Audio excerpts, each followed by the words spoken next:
નહીં, પણ મારી વાત સાંભળો. તમે એવડો ગાર બોલ્યા બરાબર, જેમ તેમ તમે કહો તમે તુરી બારોટો નો ધંધો લઈ લીધો બરાબર. સાંભળો, તુરી ઠાકોરો નો ધંધો નહીં બરાબર, તોય નહીં, ધંધો અમારો નહીં, ચલો આપણો નહીં બરાબર. કલાકારી કોની? તમે બોલો કોણ? તમારું નામ ખાલી આપો ને મને. ખાલી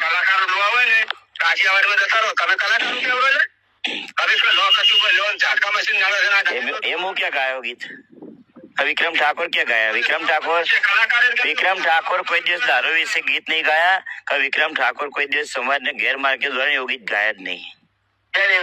હા, બતાવો મને એક ગીત બતાવો તમે. ચલો, ઝાટકા મશીન કોણ ગાયું? વિક્રમ ઠાકોર ગાયો. વિક્રમ ઠાકોર ગાયો પેલા, એ તો જાણો તમે. વિક્રમ સમાજની પત્રજી છે.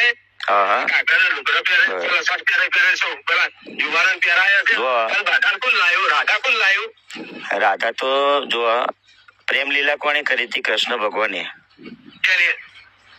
બરોબર. હા, તો તમે કૃષ્ણ ભગવાન નહીં માનતા એમ ને? નહીં માનતા?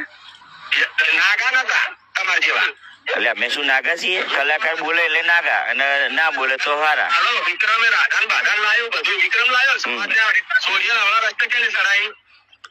એટલે તમારો કહેવાનો મિનિંગ એમ કે વિક્રમ ઠાકોર એ છોડીને રસ્તે ચડાવી. એટલે એનો તમારે કહેવાનો મતલબ એમ થાય, જો મેં આવડે જ બી મારા આવડે જ પેલા આગેવાન જોડે વાત થઈ હતી, એમને મને પ્રેમથી વાત કરી થરાદના. લ્યો, તમને તમારી જે ખબર નહીં તો તમે બીજાની શું પત્તરી પાડો? મારે તમારો નંબર એ નહીં, મારા નંબર મારે, તમે કોઈ MLA નહીં કે તોના ધારાસભ્ય નહીં, તો મારે તમારો નંબર આપવો. એ તો બધા હું એ બધાનો બાપ છે, એનો કહેવાનો મતલબ કે હું બાપ છું, પણ કહેવાથી બાપ ના થવાય. અરે બાપ નહીં, બાપ ના થવાય એમ કહું, કહેવાથી બાપ ના થવાય. એના માટે ને શંકરજીને કર્યું હોય ને એનું જોવાનું. અને ખેડૂત ખેતી કરતા હોય ને તો એને ખેડૂત જ કહેવાય બરાબર. એમાં ખેતી કરતા હોય, પટેલે કરતા હોય, દલિતે કરતા હોય, ઠાકોરે કરતા હોય, ભરવાડે કરતા હોય. અને બીજું કે કલાકારમાં જે કૃષ્ણ ભગવાન આવતા હોય ને, જેના હા સુર સંગીતમાં ગાવ ને એનું નામ કલાકારી છે. એ પછી ગમે તે ગાય.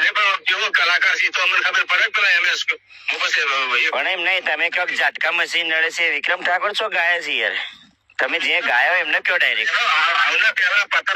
વિક્રમ ઠાકોર જ સમાજ નહીં. બરાબર, એવું એમ ને? તમારે કેવું છે એમ ને? હા, તો આ કોનો નંબર છે ખાલી એમ કહી દો ને સાહેબ. અરે સાહેબ, આ નંબર કોનો છે એમ કહું સાહેબ. આ નંબર કોનો છે મને જણાવશો ખાલી? આ નંબર કોનો છે જણાવશો ખાલી? આ મારો નંબર છે ઠાકોર ભવનજી ચોના ગામ પાટણ, તાલુકો જિલ્લો પાટણ, પાટણ બરાબર ને? ઓકે, સારું, ચલો એ વાત કરો રૂબરૂ.